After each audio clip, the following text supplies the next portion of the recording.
Now, take a breath and get ready. This is Hot Flashes, the Menopause Monologues.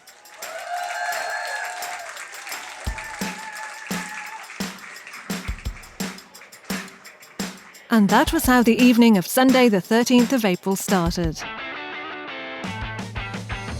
But let's go back to earlier in the day, when it dawned cool and sunny in Brighton and no one had any clue how things were going to turn out.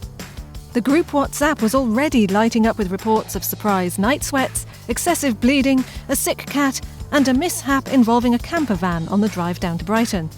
After that, there wasn't likely to be anything we couldn't handle. I'm Helen Quigley, producer of the Hot Flashes podcast and friend of creator and writer of the Menopause Monologues, Helena Jevons. So should that be on, mic 4? Yes. Oh no, sorry, there you go. Oh, now it's on. Apparently it's on now.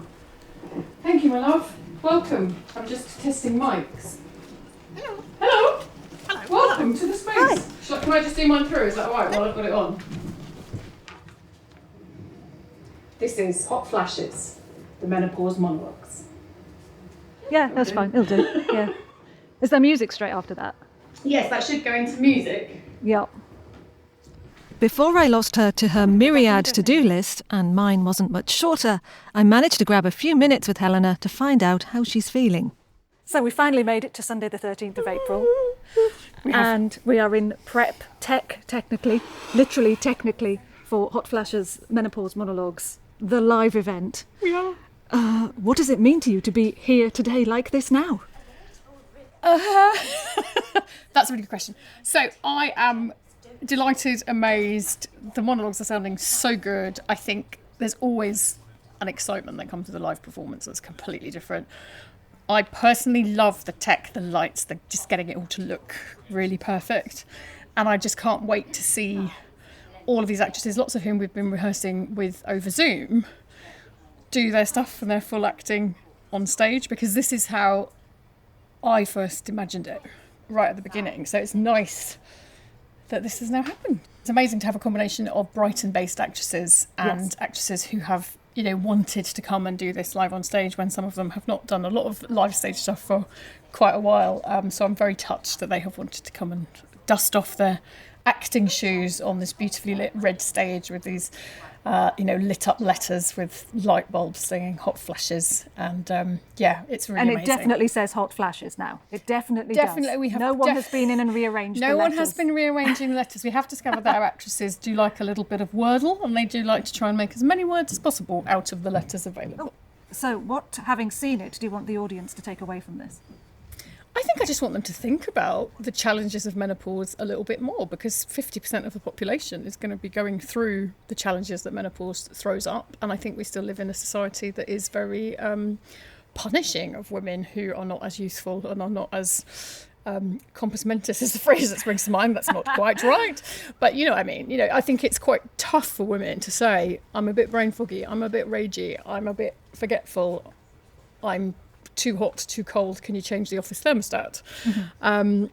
In the modern workplace, oftentimes, and I'd like this to be the start of changing that and the start of more awareness of that. And this is a very, very unique experience, and you could talk to any of the actresses who are here today and their experience of menopause would be completely unique and completely different. I just had a great question to ask you, and I got distracted by the shiny lights, and now I can't remember the question. That can happen. So that is menopause and perimenopause in action. Oh, I remember it now. Yes, it's come back to me. So this is not just the monologues. We've got two shortish sets of monologues, and then after that, we're resetting the stage for a panel. Tell me a bit about the panel. I'm really, really grateful that we're going to be joined on the panel by Mo Kanjalal, by Emma Anastasi, by Louise Harmon, and we're going to be talking about the issues that's been raised by the show. So we're going to be talking about the issues in the workplace, the issues for women around their menstrual health through the whole of their time working, what reasonable accommodation is, what the issues are about. There's really not very much clinical data on menopause in non-Caucasian women at all, and there's very little data on menopause in Caucasian women. So it's just talking around the bigger issues and also maybe starting to say what are the things that would be the biggest changes that could be made that would really make a difference to women. And after that, this is a very special year for you, Helena. What happens when the show goes down. I have to confess that this show is happening shortly after my 50th birthday. And so I am very much looking forward to celebrating the show and my 50th year with everybody who has been involved and supportive in the very lovely bar at Ironworks afterwards. So basically the monologues are going to go super fast. The panel's going to last 8 minutes and we'll be in the bar by 8:30, yeah? Yeah, Great. pretty much. Yeah. If not quicker. Go fast, ladies. Let's start now.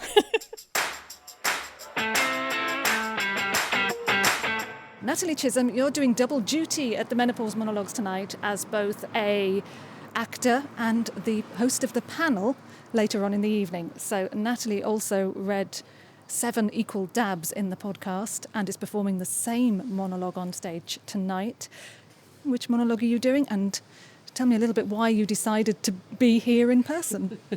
So the piece I'm doing is called Dry Robe Wankers, and it's about menopause and the effect of cold water swimming, basically, and I've had a bit of experience of that, although I do wear a wetsuit. So I'm going to be sort of doing a bit of a monologue on how that really helped one lady sort of embrace the menopause and how it changed her, and sort of physically and mentally.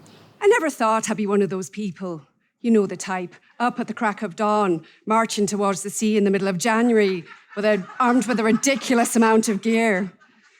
Dry robe wankers, I used to call them. I used to see them and think, why would anybody do that voluntarily? Well, it turns out menopause has a way of making you try, everything. If you'd have told me 5 years ago I'd be swimming in the sea in the middle of winter, I'd have laughed you out of the room. But here I am. Menopause didn't just change my body, it changed my life.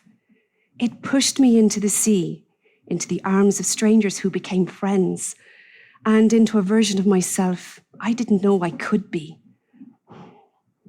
To the sea, to the tribe, to freezing our bits off and finding ourselves in the process, and to menopause for giving me the kick I needed to dive in.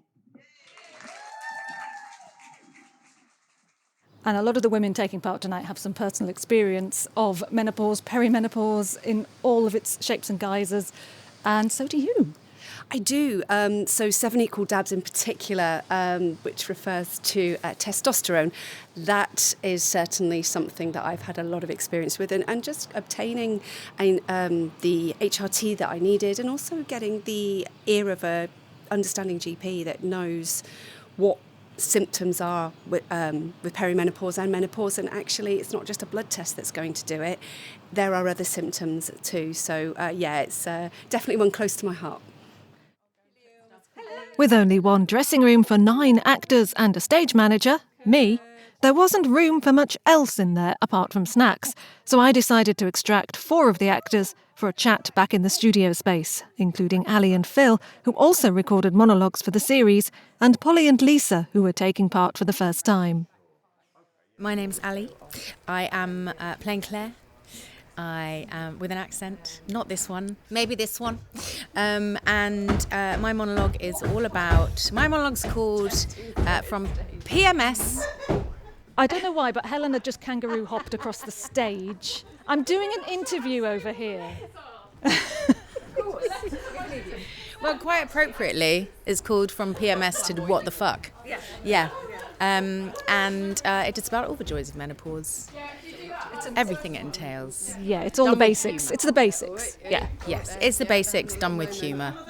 And there might be some heckling on the night. Who knows? From me, probably. Yeah. Okay. Yeah. I look forward to that. Thank you, Ali. Thanks so much. The other day, I had a go at my husband for breathing too loud. Just sitting there, minding his own business, breathing away, and I'm staring at him, seething. Poor bloke didn't even know what hit him. So next, I'm speaking to one of the actresses who was in the podcast performing Out Damned Menopause, re-performing the same monologue, and you're doing another one as well. So tell me a little bit about both. I am. So the other one that I'm doing is called The Mind's Sneaky Reboot. It's a much more kind of chilled monologue. It's a woman of about 60 who's just had sort of mental adjustments to the way that she sees her life and her responsibilities. And then, so the other one, Out Damned Menopause, is a sort of a reimagining of Lady Macbeth as suffering acutely from hot flashes and night sweats. Now, you seem to have gone above and beyond with the costume for this already. What is it? It's 3:30 in the afternoon or something, and you're already in costume. Why? Because I hadn't tried it on before, and so it was important to make sure that I could actually get into it. So that's lucky that I can. Some lovely crushed velvet, full length, barefoot. Is that part of the costume? Yeah. Excellent. Yeah.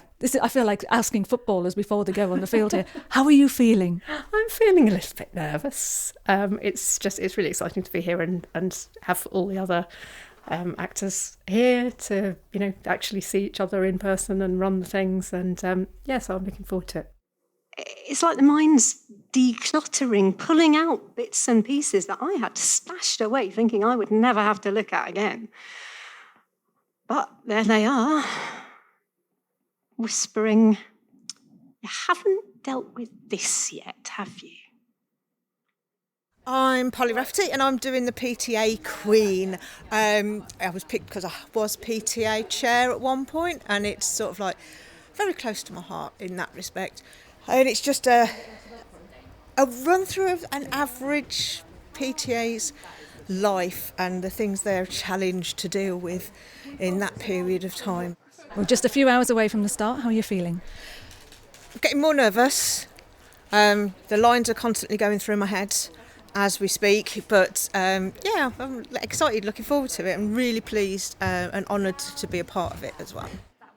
Hello, I'm Lisa Fairfield. I am reciting The Red Sea, which is about a corporate woman in the throes of menopause, and it goes into very graphic detail about the symptoms and the fallout of being in the throes of menopause. And I really appreciated Helena's writing. I thought it was really exciting and refreshing, and pregnancy's talked about, in that stage of a woman's life, but this isn't talked about, so I thought it was exciting to do. But no one said a damn thing about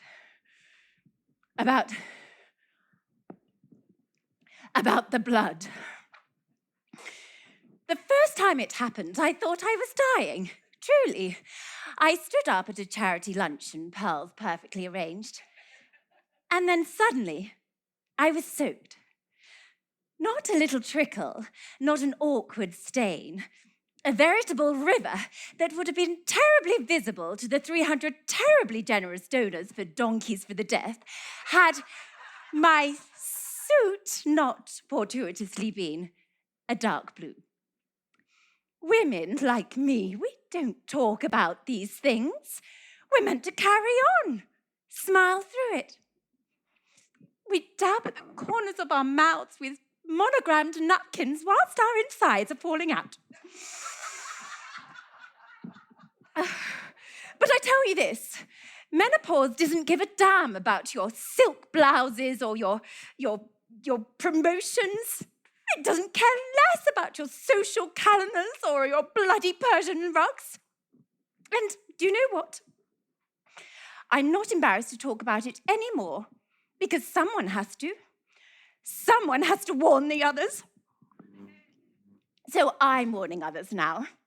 I support a charity that runs period education all over the world, supplying girls who can't even afford knickers with period pads and pants.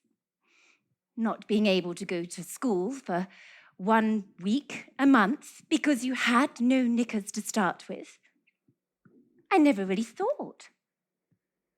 Seems more important than the donkeys now. Of course, all these worries and symptoms aren't confined to the monologues. They very much occur with awful familiarity in real life too, as you heard earlier. With some time to kill in the dressing room and nervous energy flooding everyone's systems, it was inevitable that personal stories would come up of other types of flood. I have to say, with the Red Sea one, that's me.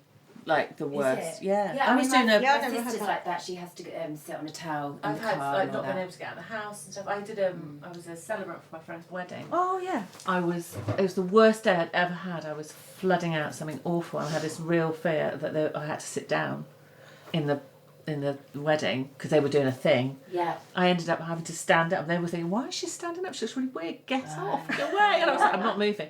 And then I had to walk up the aisle, and it was that fear of like, shit, please don't turn around and look at the bride and groom, because I'm behind them, and I'm not wearing a dark gown. Gosh. And the fear is awful. Yeah, absolutely awful. It is the fear. Yeah. Nothing to do with donkey sanctuaries, though.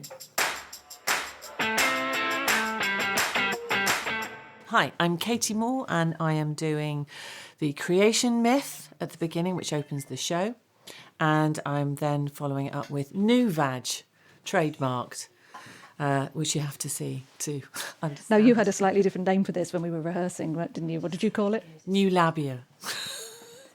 So, yeah, the first monologue is a vicar giving a sermon from the pulpit about God and the 7 days of creation. And on those 7 days, he gave women certain symptoms. And the other monologue I'm thankfully doing is about a woman who basically had an interesting birth and with her child, and what happened subsequently, and how her friends rallied to help her. And part of this was an older mother, so in perimenopause and pregnant. Yes. That's a wonderful combination. I think you actually volunteered to come and do this, you fool. Yeah, well, clearly I'm in menopause and forgot that I said I'd do this when I thought that it was going to be okay, and now I'm absolutely winging it. Yeah, no, it'll be fine, because if anybody forgets any lines, we've got the perfect excuse. We're going to have to do some reconstructive surgery, just to get everything back in order. But don't worry, you're going to be as good as new. As good as new. This wasn't a pair of old shoes we were talking about. This was my vagina. Naturally, I tell my 4 best friends. You think they'd be giving me some sympathy, some comfort? Nah, not my lot. No, they wanted to brand my reconstructive journey. They called it, wait for it, New Vag, TM. Oh, Helen, they said. This is like a reinvention. It's like a midlife glow-up, but for your bits. A reinvention. I didn't want to start a new career. I just wanted to be able to sit on a chair. They didn't stop there. They gave me a sash that said Vag 2.0. And they baked me a cake in the shape of a... Well, you can guess. It was red velvet.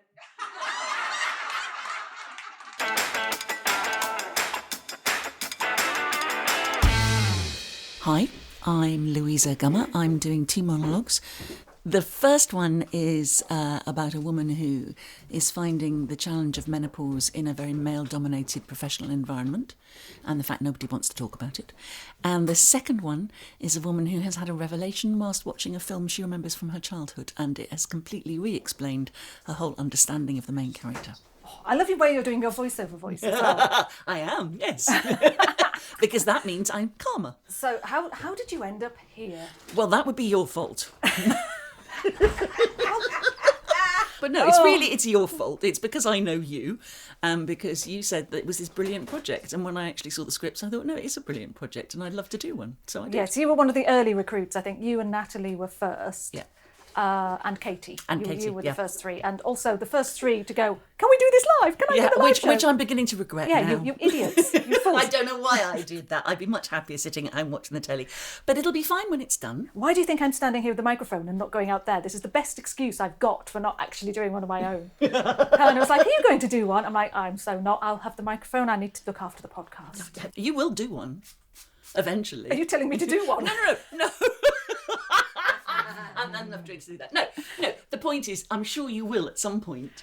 For the last few years, I haven't actually been anywhere in person having to remember things. I walk into a booth and I talk to myself in my padded cell with a piece of paper. So I'm having to rely on all sorts of muscles I've not used for a while. I'll never forget the first time I went to the cinema. I was 6, holding on to my dad's hand like it was the Holy Grail. We went to see Snow White, a Disney classic.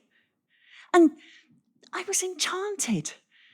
The colours, the songs, the animals helping her clean, they were adorable. And the evil queen? Terrifying. Fast forward 43 years, and I'm watching it again on Disney Plus, only this time with a glass of Merlot in hand, because I'm cultured now. And it hits me like a hot flash. She wasn't evil. She was menopausal. I mean, think about it. Just think about it. The entire plotline is basically a hormonal meltdown. Honestly, rewatching it was an epiphany. She's not evil. She's hot, fat, and bloated. And let's face it, haven't we all wanted to punt a cheery 20-something into the trees just for singing a little bit too loudly?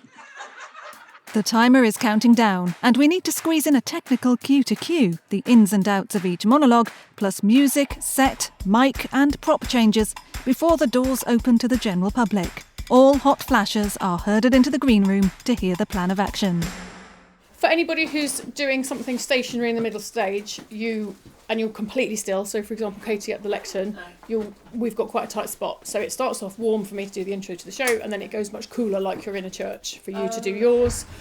And then it will go wider for more washy for me. For you, more of a wash. Still quite cold light though, because you are talking about being in an office. Yeah. But so there'll be little changes, and those will change gradually as the music is going on between the scenes.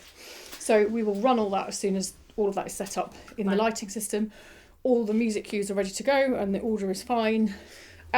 So just bear with me really while we get to the point where we can do the cue to cue with the lights and the music, so that we can all understand that. I don't think we've got time.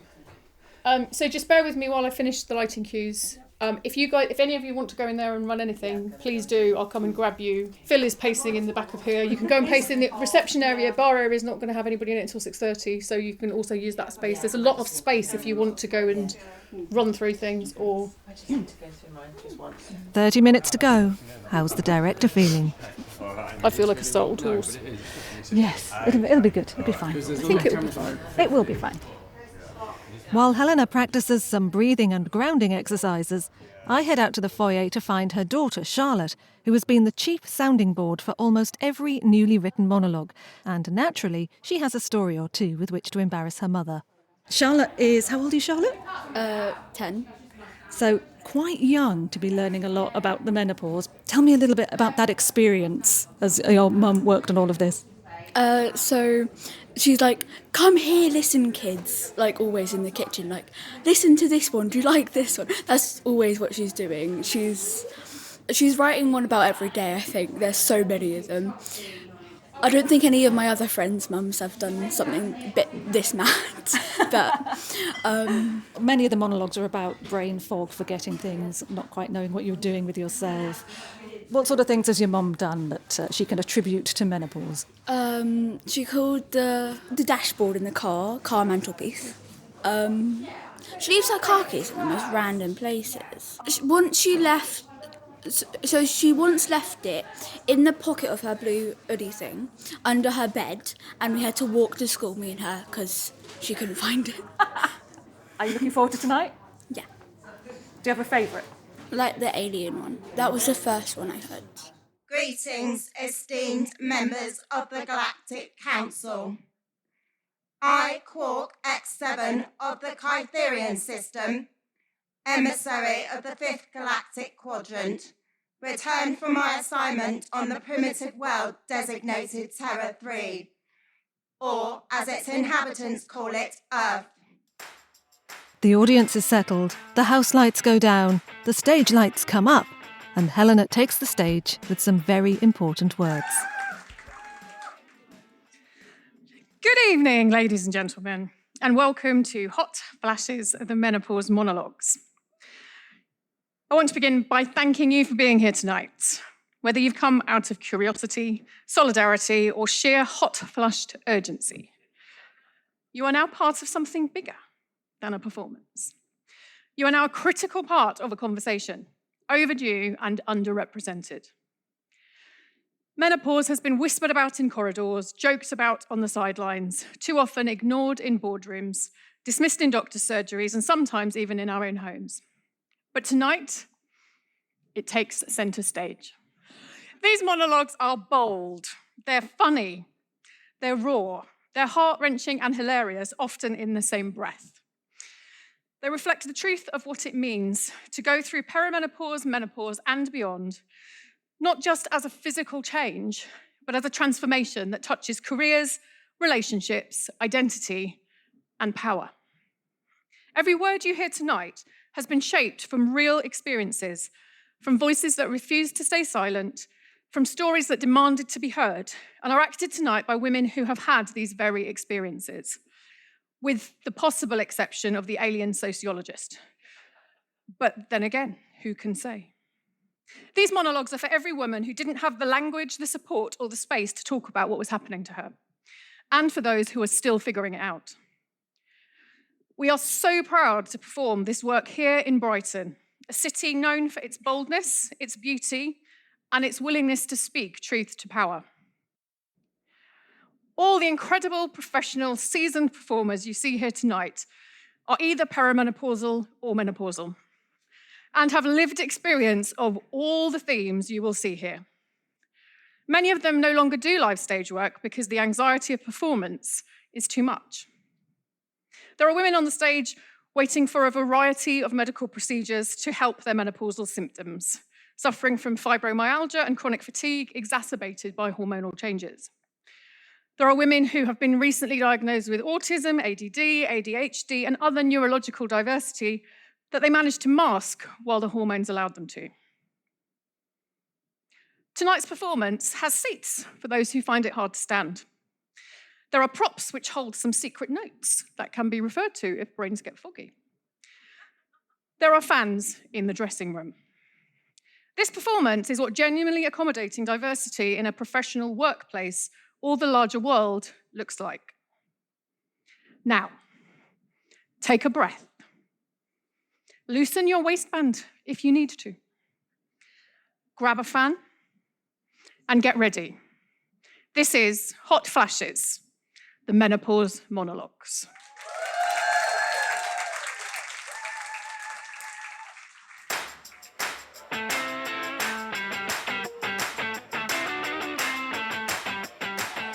Thank you to all the actors, everyone at Ironworks Studios in Brighton, Helena Jevons, and anyone else who helped with or appeared in this episode. Full credits can be found in the show notes. Also available is the Menopause Monologues discussion panel from the event, which took place straight after the performances. Listen now to hear Natalie Chisholm discuss the monologues and issues around menopause and perimenopause, and the people affected by it, with M. Anastasi of In the Flow, Louise Harmon, artist and social impact advocate, Mo Kanjalal of Watch This Space, and of course Helena Jevons. I'm Helen Quigley, and this is a Soundiness production.